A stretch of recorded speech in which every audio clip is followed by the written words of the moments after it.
Good morning, everyone. Joel Peters, a planning operations trainee on the Devil's Knob complex with the Rocky Mountain Type 1 team. We'll go ahead and go over an operational briefing for September 9th. Just for a little bit of geographic reference, the Devil's Knob complex is approximately 10 miles east of the I-5 corridor, and located on the map is the town of Tiller with the Highway 227 and the junction with 46 right down here at the town of Tiller, just for a little bit of relation on geographically where our complex is located. Today we'll start again like we have in the past in branch 1 and work our way around the fire on what kind of happened yesterday and plans for today. So currently in Division Echo, a lot of work throughout this control line in here. So there's some black containment on the map and some additional containment lines here that don't have black yet. They've still had a lot of work in there on patrol and mop up. They're finding significant heat all throughout there due to the dry fuels and the weather conditions we've had over the past week or so. So still a lot of work going on in there, even though we've got some black on the map. Moving further up into Division Foxtrot, still got some activity in some of these green islands here from the indirect piece that we had in there with some burnout operations. All of Foxtrot has held well over the last several days, and just once again a lot of patrol in there and mop up along these edges. Maybe some opportunities for cleaning up some of these indirect pieces in here where we just want to make sure we beef up this line as much as possible so we don't have any issues with perhaps the east wind that could cause some issues along this containment line. Moving up into Division Gulf, they had the spot that came up over their north containment line the other day, and they were able to secure that really well yesterday, going direct on it, got hose lays all the way around it, and have secured that really well, and no issues over the night shift in there as well. They've also got a spot here, worked that super hard yesterday, and hit that hard. The nice thing yesterday, we had some clean air. We were able to utilize some of our aviation operations up there between air attack and multiple heavy helicopters, so that was a blessing in disguise with that frontal passage. We were able to use some of those aviation assets to secure that piece of ground. Moving up over into Alpha, up towards the Rough Patch complex. Did a little bit more scouting in there yesterday to really see what this fire did in there when we had that big push the other day with the weather change.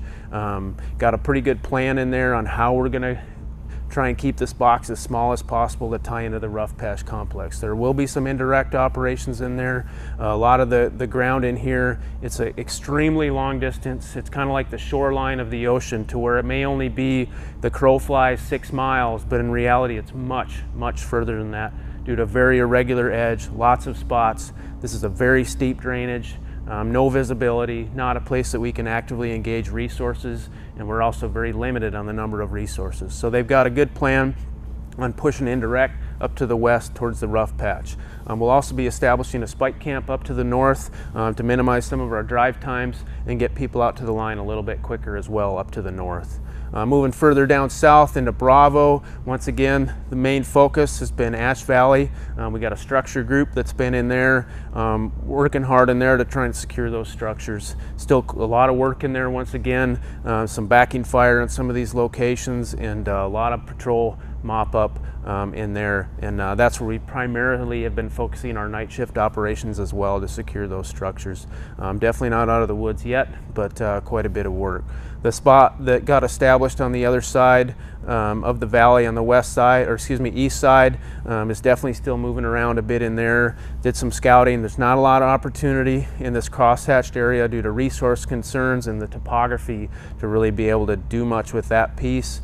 So looking a little bit bigger picture in Bravo, going to be utilizing some indirect lines to tie into the Rough Patch again as well.